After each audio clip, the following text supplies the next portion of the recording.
Hello दोस्तों, तो क्या हाल चाल। तो अगर आप नीट 2024 एग्जाम में 400 से लेकर 450 प्लस स्कोर करना चाहते हैं, वो भी नेक्स्ट 15 to 20 डेज प्रिपरेशन करके, तो इस वीडियो में जो कुछ भी बताया हूँ अच्छे से अप्लाई करोगे तो पॉसिबल हो सकता है। वीडियो को एंड तक जरूर देखना, बहुत ज्यादा इंपॉर्टेंट है। सबसे पहले मैं आपको एडवाइस और वार्निंग दे दूँ। देखो, ये बिल्कुल ईजी नहीं है, यहाँ पे मेहनत काफी ज्यादा करना होगा। और अगर आप बिल्कुल जीरो में हो, बेसिक्स नॉलेज भी नहीं है, तो आपके लिए बिल्कुल पॉसिबल नहीं है। लेकिन अगर आप पहले कुछ ना कुछ पढ़ रखे हो, बेसिक्स नॉलेज है, 5-10 चैप्टर पढ़ रखे हो, तो आपके लिए पॉसिबल हो सकता है।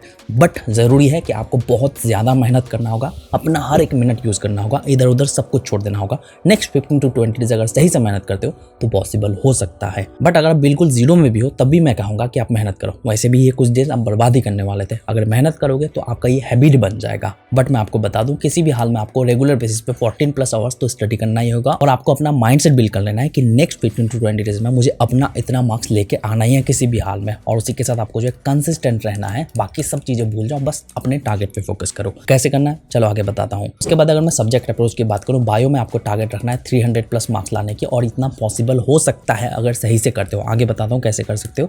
केमिस्ट्री में आपको टारगेट रखना है 100 प्लस मार्क्स लाने की, ये भी पॉसिबल हो सकता है। अगर आपका टारगेट है 400 मार्क्स लाने का, तो इन दोनों सब्जेक्ट में आप मैक्सिमम फोकस रखना। अगर आपका टारगेट है 450 प्लस का, तो आप फिजिक्स में आप 60 to 70 मार्क्स लेके आ जाओगे, हो जाएगा, कोई दिक्कत नहीं। अब उसी के साथ अगर आपने कोई चैप्टर्स का पहले से कंप्लीट कर रखा है, तो उन सब चैप्टर्स को एक बार आप रिवाइज कर लो, ज्यादा बेटर रहेगा। और उससे रिलेटेड कुछ क्वेश्चन प्रैक्टिस कर लो, ताकि उन सब चैप्टर्स में श्योर हो जाओ, क्वेश्चन आएगा तो सॉल्व कर पाओगे। आगे वाले ट्रिक्स भी इसमें अप्लाई कर सकते हो। अब अगर मैं चैप्टर्स की बात करूं, बायो के लिए इन सारे चैप्टर्स को कर सकते हो, केमिस्ट्री के लिए इन सारे चैप्टर्स को कर सकते हो अगर आप इनऑर्गेनिक प्लस ऑर्गेनिक करना चाहते हो। लेकिन अगर आप फिजिकल केमिस्ट्री करना चाहते हो, ऑर्गेनिक नहीं करना चाहते, तो फिजिकल केमिस्ट्री के इन सारे चैप्टर्स को आप कर सकते हो। फिजिक्स में आप चाहो तो मॉडर्न फिजिक्स कर सकते हो। मॉडर्न फिजिक्स में dual nature, semiconductor, atoms and nuclei है, 10 क्वेश्चन आएगा वहां से। और काइनेमेटिक्स कर सकते हो। और उसी के साथ अगर आपका बेसिक्स क्लियर है तो अल्टरनेटिंग करंट कर सकते हो। और साथ ही साथ जो है एनएलएम कर सकते हो, अगर आप अल्टरनेटिंग करंट नहीं करना चाहते हो। लेकिन मैं आपको बता दूं, जितने भी चैप्टर्स मैंने बताया, हर एक चैप्टर से रिलेटेड ना इंपॉर्टेंट कॉन्सेप्ट्स वाले वीडियो मैंने अपलोड कर रखा है, तीनों सब्जेक्ट से रिलेटेड। उन सब इंपॉर्टेंट कॉन्सेप्ट्स को, इंपॉर्टेंट टॉपिक्स को जो आप फर्स्ट प्रायोरिटी दोगे,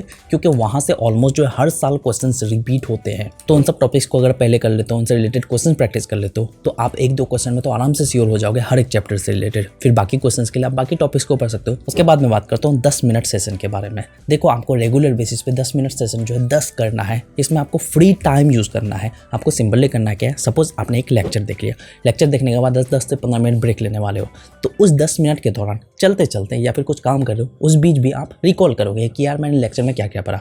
वो एक रिकॉल करने का तरीका हो गया। दूसरा, आप इंपॉर्टेंट क्वेश्चंस को भी पढ़ सकते हो, यानी कि इंपॉर्टेंट क्वेश्चंस को आप रीडिंग मारोगे और उससे रिलेटेड जो है आप आंसर भी देख लोगे। आंसर देख के समझने की कोशिश करोगे। अगर एक्सप्लेनेशन अवेलेबल है तो एक्सप्लेनेशन को अच्छे से समझने की कोशिश करोगे।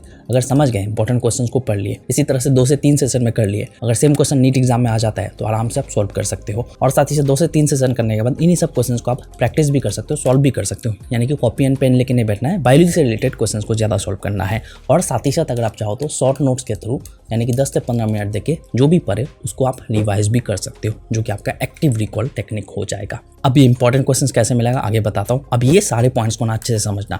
सबसे पहले इंपॉर्टेंट क्वेश्चंस, जितने भी मैंने चैप्टर्स बताया उन सब चैप्टर से रिलेटेड आपको इंपॉर्टेंट क्वेश्चंस जो है करना है। इंपॉर्टेंट क्वेश्चंस के लिए अभी आपको यूट्यूब में बहुत सारे वीडियोस मिल जाएगा, जहाँ पे इंपॉर्टेंट क्वेश्चंस ही बताएगा हर एक चैप्टर से रिलेटेड। मान लेता हूँ कि 4000 क्वेश्चंस आपको बता दिया गया, तो इन 4000 क्वेश्चंस को आप रीडिंग मारोगे। रीडिंग मार के उसके आंसर को देखोगे। आंसर देखने के साथ अगर एक्सप्लेनेशन अवेलेबल है तो एक्सप्लेनेशन को भी समझने की कोशिश करोगे। इससे क्या होगा कि इंपॉर्टेंट क्वेश्चंस कर रहे हो, वहां से क्वेश्चन आएगा तो आराम से आप सोल्व कर पाओगे। बट मैं आपको बता दूं, 7 ट्रिक्स मैंने बताया, ट्रिक्स वाला वीडियो अपलोड किया था, उसमें मैंने इंपॉर्टेंट क्वेश्चंस के लिए भी ट्रिक्स बता रखा है, बाकी सब चीजों के लिए भी ट्रिक्स बता रखा है। उन सब ट्रिक्स को जरूर अप्लाई करना। इस वीडियो के बाद उसको जरूर देख लेना। उसी के साथ जो मैंने एक्टिव रिकॉल वाला तरीका बताया उसको कर सकते हो। 4 तरीके मैंने बताया, उन्हीं सब चीजों को रेगुलर बेसिस पे 10 सेशन के अंदर जरूर करना, ज्यादा बेटर रहेगा।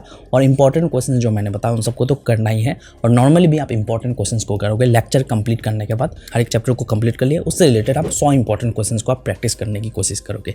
और पीयूआईक्यूज के लिए जो मैंने इंपॉर्टेंट टॉपिक्स बताया उन सबको अच्छे से क्लियर कर लोगे, उससे रिलेटेड कुछ क्वेश्चंस भी प्रैक्टिस कर लोगे, ताकि क्वेश्चन आए नीट एग्जाम में तो आराम से आप सॉल्व कर पाओ।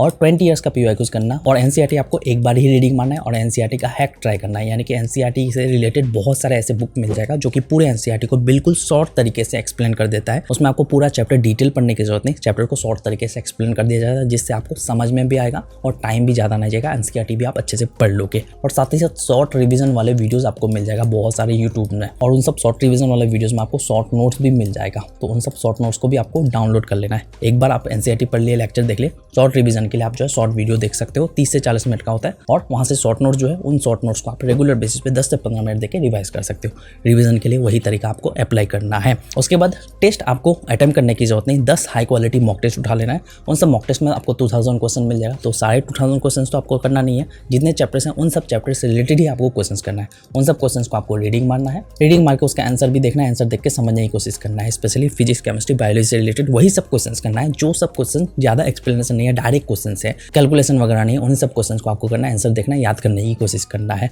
और अगर एक्सप्लेनेशन चाहते हो तो एक्सप्लेनेशन के लिए आप जो है चैट जीपीटी का भी हेल्प ले सकते हो। ट्रिक्स वाला वीडियो जरूर देख लेना, और कुछ टाइम बाद उन्हीं सब क्वेश्चंस को आप खुद से प्रैक्टिस करने की कोशिश करोगे, सॉल्व करने की कोशिश करोगे। तो मॉक टेस्ट में जितने भी क्वेश्चन है उसको 2 से 3 बार एक बार रिवाइज कर लेना, रीडिंग मार लेना, आंसर को भी पढ़ लेना।